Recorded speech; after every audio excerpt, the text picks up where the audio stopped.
공부를 그냥 하면 아주 효과적일 수는 당연히 없습니다. 공부하는 방법이 다 있죠. 우리가 어릴 때부터 공부법을 배우지 않는 게 저는 정말 아쉬워요. 맞아요.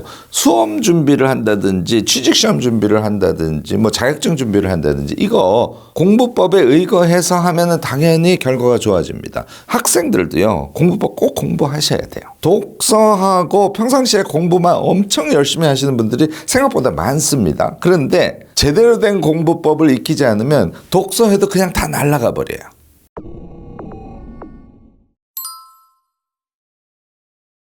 여러분들도 공부 오래 하셨지 않습니까? 저도 20대 때부터 치면은 지금 40년간 공부를 해왔고요. 제가 하는 기록학이라는 게 공부법하고 깊은 상관관계가 있어요. 그러니까 기록을 정리하고 기록 속에 엑기스 내용들을 추출해내고 그것을 사람들과 소통시키고 하는 게 이제 기록학이다 보니까 그것을 나 자신에게 잘 적용하면 공부법의 핵심을 찾아낼 수 있어요. 제가 그걸 찾아낸 다음에 유튜브를 하면서 여러분들과 공부법에 대한 이야기를 많이 하고 있는 거거든요. 자, 이제 이렇게 공부법을 전제로 해서 공부가 무엇인지를 저는 생각해 보는 게 아주 중요하다고 보는데요. 공부는 우선 공부를 할 수 있는 능력을 키우는 게 공부예요. 그러니까 공부를 할 수 있는 능력을 키우지 않은 상태에서 하면 공부를 해도 말짱 도루묵이 됩니다. 그리고 실제로 오래 지속할 수 없어요. 그다음에 두 번째는 우리가 삶을 살아가는데 필요에 의해서 공부하는 것. 그것이 이제 공부예요. 무슨 얘기냐면 내가 무슨 자격증 시험을 봐야 돼. 이거 구체적 필요죠. 그러니까 그것에 대해서 공부를 하는 거예요. 평상시에 내가 독서를 해야 돼. 여기서 여러분들 주의하셔야 됩니다. 독서를 그냥 하시는 것은 무엇인가 필요에 의해서 하는 게 아닐 수 있어요. 어렴풋하게 내가 독서를 하면 마음이 편안해져. 이것도 구체적 필요일 수는 있습니다. 그런데 이 필요를 정확하게 정리하지 않은 상태에서 독서만 쭉 하시는 분, 시간이 상당히 지나지 않습니까? 독서가 취미임에도 불구하고 그것이 자기에게 착 달라붙지 않기 때문에 어느 순간 독서의 즐거움에 대해서 또는 독서의 효용에 대해서 의심하기 시작해요. 여러분들도 그런 경험하신 분들 계실 거예요. 자, 공부를 할 수 있는 능력을 키우는 공부, 그리고 우리가 삶을 살아가는데 필요를 채워주는 것. 무엇인가 알아야 우리가 행위를 할 수 있으니까 알매 필요를 채워주는 것. 그것이 공부다. 이렇게 여러분들 두 가지로 나눠서 생각해 주시기 바랍니다. 사실은 공부를 위해서 하는 공부 이야기를 먼저 하면 좋은데 질문을 하시니까 공부법 세 가지를 여러분들이 궁금해 하실 수 있으니까 먼저 간단하게 소개를 하면 첫 번째 공부법은 궁금증 공부법이에요. 모든 공부는 말이죠. 앞서 제가 말씀을 드렸듯이 필요에 즉해서 하지 않으면 재미가 없어요. 그리고 목표 지점을 상실하기 때문에 공부가 형식화됩니다. 자, 예를 들어서 책을 뒤적뒤적 하다가 인테리어에 대한 책도 있네. 이거 재밌을 것 같아. 그래서 뒤적뒤적 책을 봤어요. 이런 인테리어도 있고 저런 인테리어도 있구나. 이렇게 읽는 거 하고요.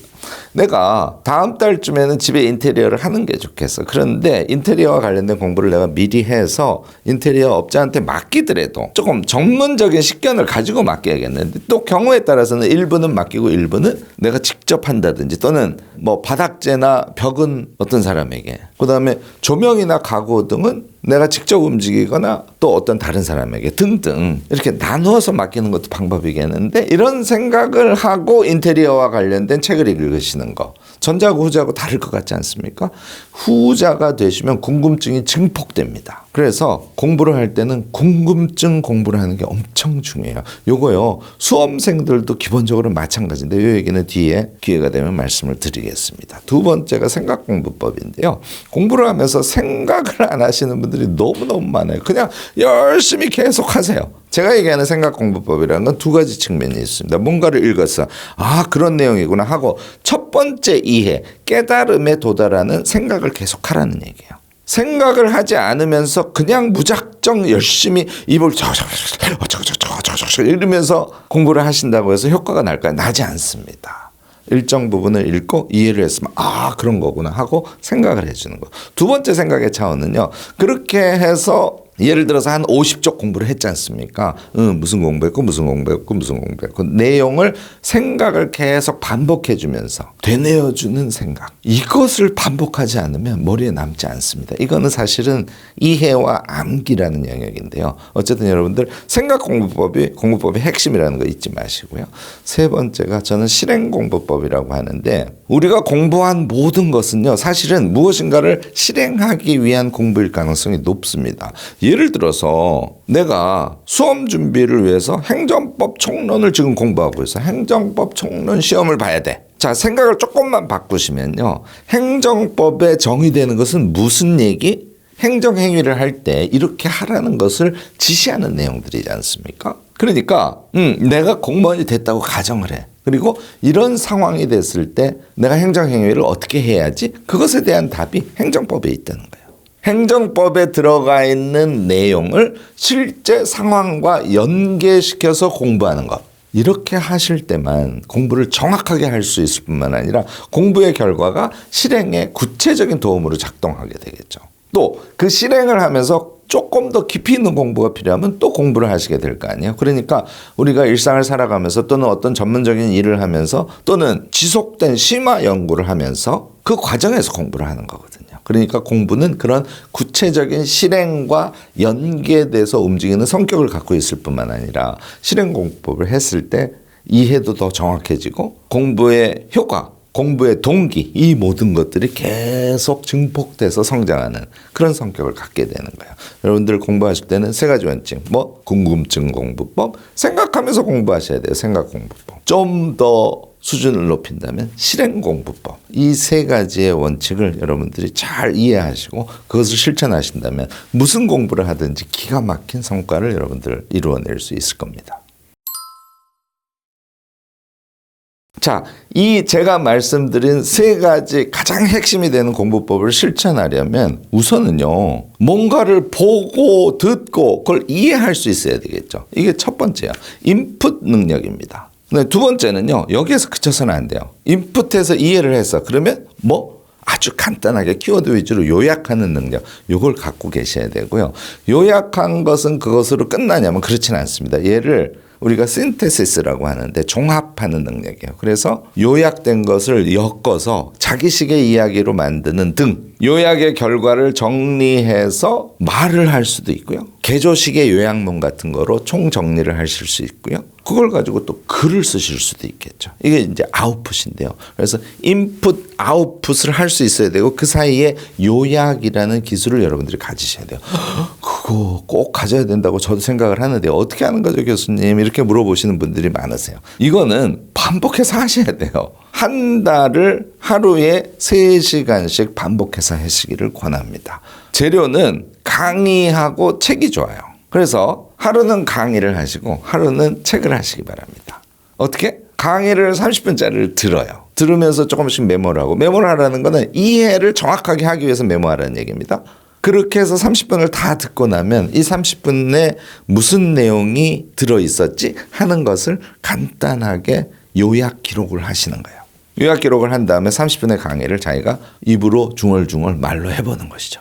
요거 한번 해보시고요. 그 다음에 책을 읽었어. 마찬가지로 책을 30분 읽었어. 또는 책을 1시간 읽었어. 그러면 얘를 요약해보는 작업을 하세요. 처음에는 시간이 많이 걸립니다. 요약이 끝나면 말로 해보거나 또는 요약 글을 자기 글로 써보거나 얘를요 하루에 3시간씩 한 달만 해보시기 바랍니다. 여러분들 인풋, 요약, 아웃풋의 기본 능력이 몸에 생각보다 빨리 붙는 것을 여러분들 경험하실 수 있어요. 주의점, 자기의 현재 수준에 맞아야 됩니다. 너무 어려운 걸 하려고 애쓸 필요 없어요.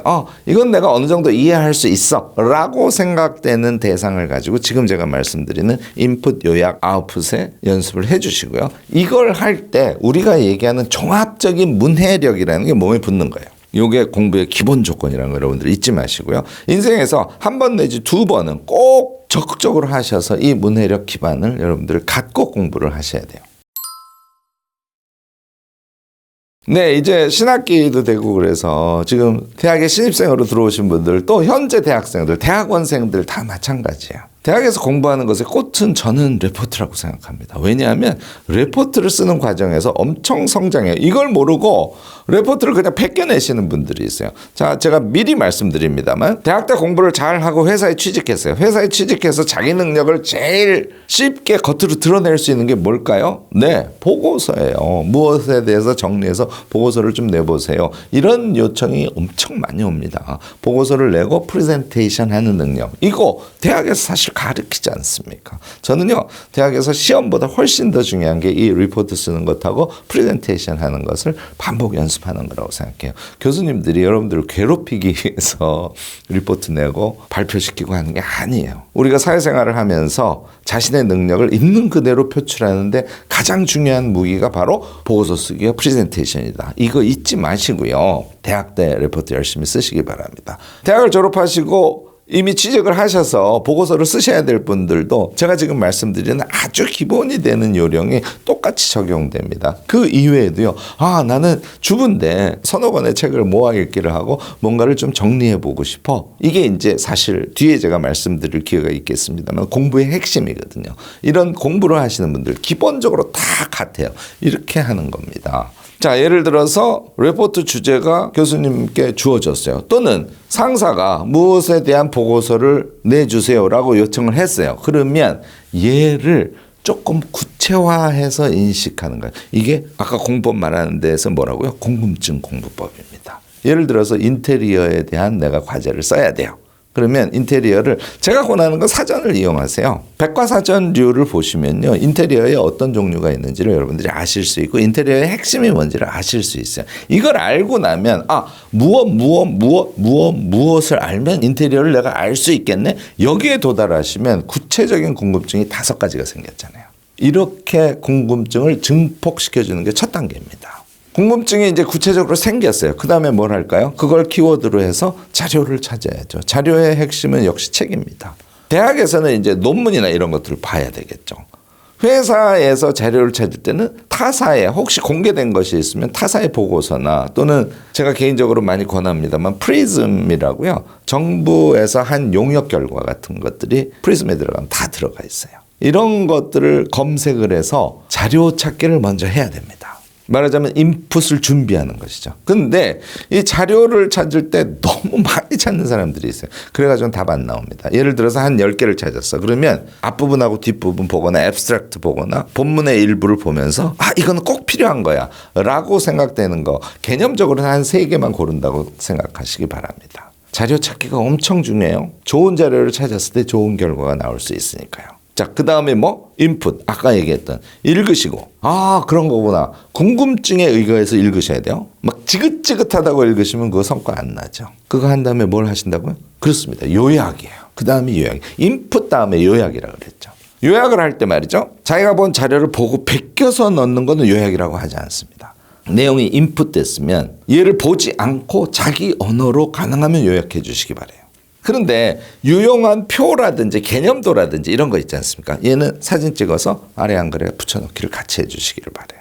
이제 이렇게 해서 요약 자료가 만들어졌어요. 그 다음에 뭐 한다고요? 제가 종합한다 그랬지 않습니까? 신테시스라고 말씀을 드렸죠. 예를 들어서 자료를 3개 읽었어. 그러면 3개 읽은 것에 대한 요약 자료가 다 합쳤더니 A4로 한 3장 정도가 돼. 요거를 가진 상태에서 내가 레포트를 쓰거나 보고서를 쓸 때 그 상태에서 목차를 짜보는 거예요. 자기가 이미 자료를 인풋하고 요약까지 해봤기 때문에 대충 어떤 내용들이 들어있는지 여기에 어떤 나의 독창적인 생각을 추가해서 써야 될지 이게 이제 머릿속으로 이제는 돌기 시작합니다. 그러면 일단 목차를 짜고 목차에다가 자료 요약해 놓은 거를 끼워 넣기를 하시는 거예요. 중간중간에 자기 이야기를 좀 더 삽입해서 문장을 쓰지 않는 상태에서 이걸 개조식이라고 하는데요. 개조식 요약문을 만듭니다. 그 다음에 글을 쓰시면 리포트가 되고 보고서가 되는 거예요. 이게요. 그걸 언제 다 합니까?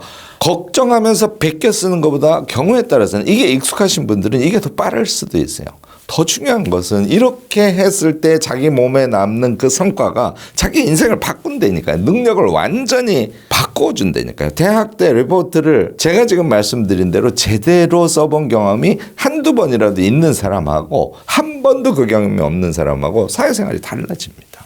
이미 직장 다니면서 보고서 써보신 분들은 제가 말씀드린 게 얼마나 정말 절절한 필요인지 금방 알아들으실 거예요. 자, 회사에서 보고서 낼 때 시간에 막 쫓겨가지고 제가 말씀드린 기본 원칙을 알고 있음에도 불구하고 그렇게 해보지 못하신 분들, 주말 이용해서 한 번이라도 제대로 된 보고서, 그냥 인터넷에 돌아다니는 자료들을 쫙 읽기해서 내는 보고서 말고 자기가 인풋해서 소화하고 요약하고 거기에다 자기 생각을 더 덧대고, 그래서 개조식으로 전체의 이야기의 흐름을 보고 거기에다가 여기에다 방점을 두는 게 좋겠어 하는 것까지 찾아내고 그 상태에서 보고서를 한 번이라도 써보시면 여러분들은 공부의 달인, 그 공부를 토대로 한 회사 업무를 능력 있게 처리할 수 있는 사람, 이런 사람으로 자기를 성장시켜 갈 수 있을 겁니다. 이런 수요 말고 우리가 책 읽는 걸 되게 좋아해. 그래서 그전에는 마구잡이로 책을 읽었는데 이제는 김익환 교수가 다른 영상에서 모아 읽기라는 걸 하면 좋다네. 아까 인테리어 얘기 나왔으니까 인테리어와 관련된 책 3권을 내가 빌려가지고 모아 읽기를 해서 인테리어에 대해서 한번 정리해 봐야지. 내가 키시미 이치로의 미움받을 용기를 읽으니까 책이 너무 좋아. 그래서 아들러 철학을 알고 싶었어. 키시미 이치로가 일단 미움받을 용기가 2권이나 있네. 거기에다가 아들러 철학에 대해서 해설한 책이 또 한 권이 있네. 요 3권을 묶어서 내가 읽어서 아들러 철학은 요번에 완전히 씹어 먹어버려야지. 이렇게 여러분들 공부에 달려든 사람들 있죠. 그렇게 한번 해보신 경험이 있으실 거예요. 제가 지금 말씀드린 거 그대로 적용하시면 됩니다. 키시미이치로에 대해서 어떻게? 프로이트, 키시미이치로, 융 등에 대해서 정신분석학자들이죠. 백과사전 수준으로 종합적인 인식을 해놓습니다. 그러면 아들러에 대해서 더 궁금증이 증폭돼요. 이 상태에서 책 3권을 읽어내는 거예요. 책 3권을 읽으면 어떻게 한다고요? 인풋이니까 걔를 각각 요약해 놓고 그 다음에 읽은 내용을 중심으로 내가 아들러 철학을 정리한다고 하면 다음과 같은 목차면 될 것 같은데 목차 세팅을 하고 자신이 요약해 놓은 것을 끼워 넣고 거기에다가 자기의 생각을 덧대서 요약문을 만들었어요. 심지어는 걔를 가지고 글을 한 편 쓰셨어요. 심지어는 그걸 가지고 아이캔 유튜브 대학이나 독서 모임 등에서 발표를 한번 해보셨어요. 그게 진짜 공부입니다. 그러면 여러분들은 아들러 철학을 토대로 해서 자신의 인생을 다시 생각해보고 자신의 우리가 그걸 이제 라이프 스타일이라 그러는데 뭐 인생관 이런 거랑 비슷한 느낌이에요. 이 라이프 스타일이라는 것을 완전히 정립시켜가는 그런 공부를 하시는 결과가 될 수도 있지 않을까요? 대학생 여러분들, 직장인 여러분들, 또 독서를 중심으로 해서 삶을 공부해가는 것을 취미로 갖고 계신 여러분들, 제가 오늘 말씀드린 이런 방식으로 공부를 어떤 결과물이 맺어질 수 있는 방식으로 진행해 주시기를 꼭 권합니다. 책만 쭉 읽으면 여러분들은 어떠셨어요? 나는 책만 쭉 읽었더니 너무너무 좋아요. 이런 분들은 쭉 읽으셔도 되죠. 요거는 왜 그러냐면요. 독서가 제가 친구 책이라고 그래요. 책이라는 거는 저자가 책을 통해서 뭔가를 말해 주는 거지 않습니까? 그 저자와의 대화를 하는 것 자체가 내가 즐거움이야. 그것이 체계가 있고 대학에서 커리큘럼처럼 그런 것들이 쫙 있어서 뭔가 좀 공부해서 결과물이 남는 느낌보다는 친구와 대화하면서 행복감을 느끼는 것에 중점을 둘 거야. 그러면 계속 그것만 하셔도 돼요. 그러면 자신이 관심이 가는 그런 책들을 한 권 한 권 읽어가시면서 대화를 많이 하시면 됩니다. 요거를 제가 친구책이라고 해요. 그런데 요거로 충족이 안 되시는 분들이 있어요. 조금 공부라는 것을 본격적으로 해보고 싶다라는 마음을 갖고 계신 분들은 요걸 이제 제가 공부책이라고 하는데요. 요 공부책을 설정하셔서 공부하듯이 책을 읽는 것을 병행해 주시는 것도 방법입니다. 저는 사실은 친구책 한 권, 공부책 한 권 이렇게 2권을 항상 들고 다니면서 여러분들 독서를 하는 걸 개인적으로는 권합니다. 자, 공부책으로 공부를 한다는 거는 제가 방법으로는 모아 읽기라는 걸 강조합니다. 2권이나 3권, 경우에 따라서 한 4권, 동일한 분야와 관련된 것을 2, 3, 4권 정도를 잘 선정해서 그거를 다 읽으시고 걔를 종합해서 어떤 주제에 대해서 공부를 완료하는 이 완료 방법은 특히 제가 요약한 거를 믹스해서 자신의 해당 분야에 대한 종합 결과를 한번 만들어 보시라고 그랬죠. 뭐 습관에 대해서 정리해 보실 수도 있을 거고 아까 얘기한 인테리어도 정리해 보실 수 있을 거고 아들러 철학을 정리해 보실 수도 있을 거고 여러 가지 다 해볼 수 있습니다. 모든 우리의 인생사는 선공부 후실행이 최선의 방법이에요. 그러니까 무엇인가를 실행하려고 할 때 그것의 전제가 되는 구체적인 어떤 주제에 대해서는 항상 모아읽기 방식으로 여러분들 선공부하시기 바랍니다. 그러면 아무 책이나 읽는 트랙, 그다음에 좋은 자료를 찾아서 선정해서 자기가 실행을 위한 구체적 궁금증을 가지고 공부하듯이 읽는 책, 이 두 가지의 트랙으로 여러분들이 독서를 하게 되지 않을까 싶습니다. 거꾸로 말이죠. 자격증 시험 준비하시는 분들 그리고 수험생들, 제가 얘기한 실행공부법, 생각공부법, 궁금증 공부법, 이걸 반드시 하셔야 돼요. 이래야 효과가 팍팍 납니다. 자, 제가 예를 아까도 행정법 가지고 예를 들었지 않습니까?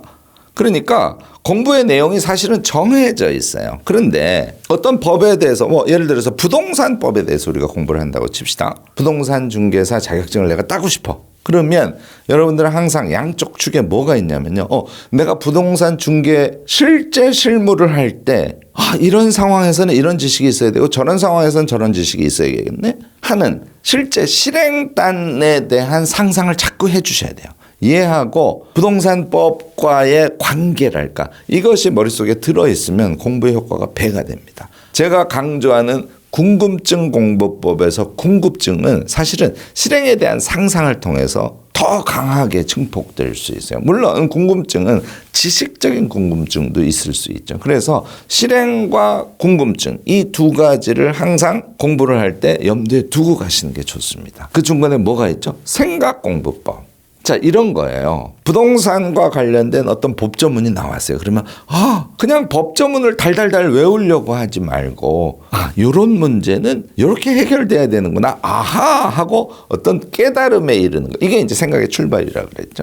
그 하고 깨달은 것은 궁금증의 강도하고 깊은 상관관계가 있습니다. 그래야 우격다짐으로 공부하는 것이 아니라 그런 거구나 하고 깨닫고 시험 준비를 함에도 불구하고 무릎을 치면서 즐거워하면서 공부를 할 수 있게 되는 거예요. 자, 여기서 더 나아갑니다. 법조문이 30개야. 이 30개를 생각공부법을 하는 사람은 계속 머릿속으로 그거였지 하고 생각을 이어주는 작업을 함과 동시에 생각을 반복적으로 해주기 위해서 계속 메모, 기록을 하면서 공부를 하게 돼 있어요. 이게 이제 생각공부법의 핵심인데요.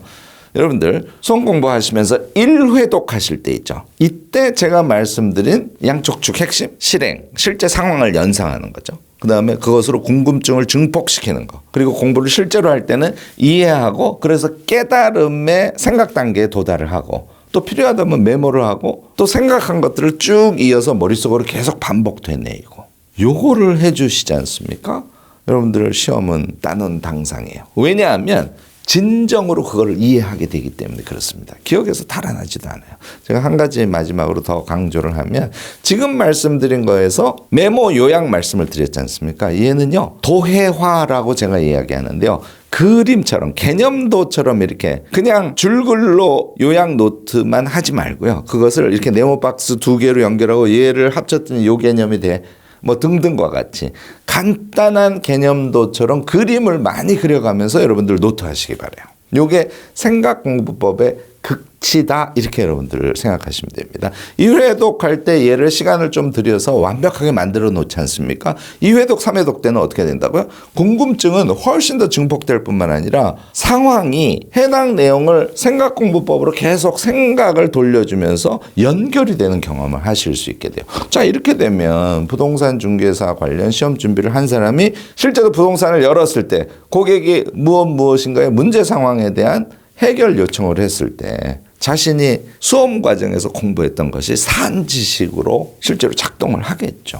사실요, 제가 시험공학국인 한국사회를 비판하긴 합니다. 그렇지만 그 시험의 과목들이라는 것이 무의미한 것들이에요. 시험에 붙기 위해서만 하는 것이 아니라는 것이죠. 시험에 붙은 다음에 그 전문가로서 자신이 활동을 할 때 필요한 기본 지식을 시험에서 묻는 거지 않습니까? 따라서 다시 한번 반복해서 얘기합니다만 실행공부법, 실행 상황을 자꾸 연상하면서 공부하라. 그것에 의해서 궁금증을 증폭시켜라. 궁금증을 가지고 공부를 시작하면 깨달음, 생각에 도달하게 되고 그것을 도형화해서 그림을 그리고 노트하고 기록 공부죠. 이런 것들을 하면서 생각을 반복적으로 해줘라.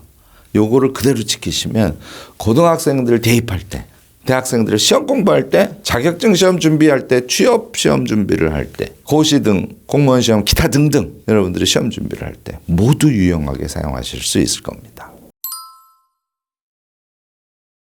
네, 여러분들 일단요. 핵심이 되는 것은 자신이 무슨 이유로 무엇을 공부해서 어떻게 인생 역전을 할 것인가에 대한 조금 구체적인 플랜을 세우는 거예요. 여기서부터 출발하셔야 됩니다. 이거 시간 좀 걸리더라도 여러분들 적극적으로 시도하시기 바라요. 이게 됐을 때 공부의 구체적인 주제가 결정되게 돼요. 그것이 어떤 시험이라면 훨씬 심플하죠. 왜냐하면 시험의 경우에는 과목이 다 정해져 있으니까. 시험이 아니고 어떤 능력이라고 할 때도 그 자신이 하고자 하는 것이 구체화되면 아까도 말씀드렸듯이 궁금증 공부법, 실행 공부법 그리고 실제 공부에서 핵심이 되는 생각 공부법을 그대로 여러분들이 실행하실 수 있게 되거든요. 무엇을 할 것인지 그것을 통해서 인생 역전을 어떻게 할 것인지에 대한 생각을 구체화하는 것. 얘가 출발이고 얘가 제일 중요하다는 거 잊지 마시기 바랍니다. 그 다음에 하나씩 공부해가는 건 여러분들 의지, 인내 나는 막 참으면서 할 거야. 이것만 능사가 아니에요. 오늘 말씀드린 공부법이 몸에 터득이 되시면 그냥 의지가 아니라 과정의 기쁨까지 느껴가면서 여러분들은 몰입해서 자신이 필요한 것을 공부해 가실 수 있는 그런 사람이 되지 않을까 싶습니다.